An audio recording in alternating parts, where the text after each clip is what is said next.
जो कानून धर्म के आधार पर देश को बांटते, जो उच्च नीच का कारण बन जाते हैं, ऐसे कानूनों को आधुनिक समाज में कोई स्थान नहीं हो सकता है। और इसलिए मैं तो कहूंगा, अब समय की मांग है कि देश में एक सेक्युलर सिविल कोड हो।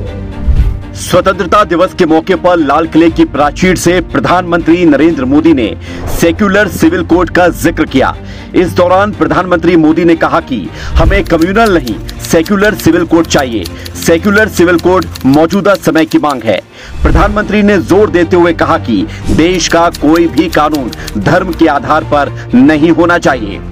कानून धर्म के आधार पर देश को बांटते, जो उच्च नीच का कारण बन जाते हैं, ऐसे कानूनों को आधुनिक समाज में कोई स्थान नहीं हो सकता है। और इसलिए मैं तो कहूंगा, अब समय की मांग है कि देश में एक सेक्युलर सिविल कोड हो।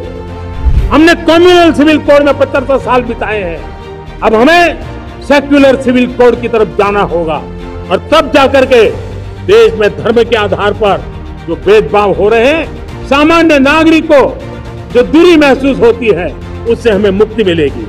किसी को उम्मीद नहीं थी कि लाल किले की प्राचीर से पीएम मोदी कुछ इस तरह का जिक्र भी कर सकते हैं।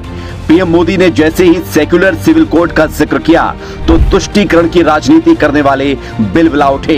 उन्होंने लोगों को गुमराह करना शुरू कर दिया। इन लोगों की बातों में आने से पहले हर भारतीय, चाहे वो किसी भी धर्म, किसी भी जाति का हो, ये समझना चाहिए कि इस तरह के कानून की क्यों जरूरत है। भारत में धर्म के आधार पर अलग अलग कानून हैं। इन अलग अलग कानूनों के कारण सामाजिक ढांचा बिगड़ा हुआ है। इसी कारण से देश में लंबे समय से एक ऐसे कानून की मांग हो रही है जो सभी के लिए समान रूप से हो।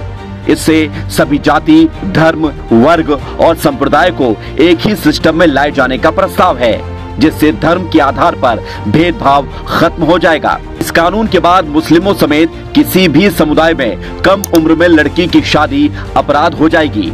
हिंदू, सिख और ईसाई के साथ साथ मुस्लिमों में तलाक के नियम एक जैसे होंगे। मुस्लिम महिलाएं भी हिंदू महिलाओं की तरह कहीं से भी बच्चा गोद ले सकेंगी।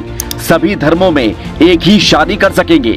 4 शादी या बहु विवाह पर रोक लगेगी। सभी धर्म में संपत्ति में अधिकार, खासकर महिलाओं के लिए एक समान कानून होगा।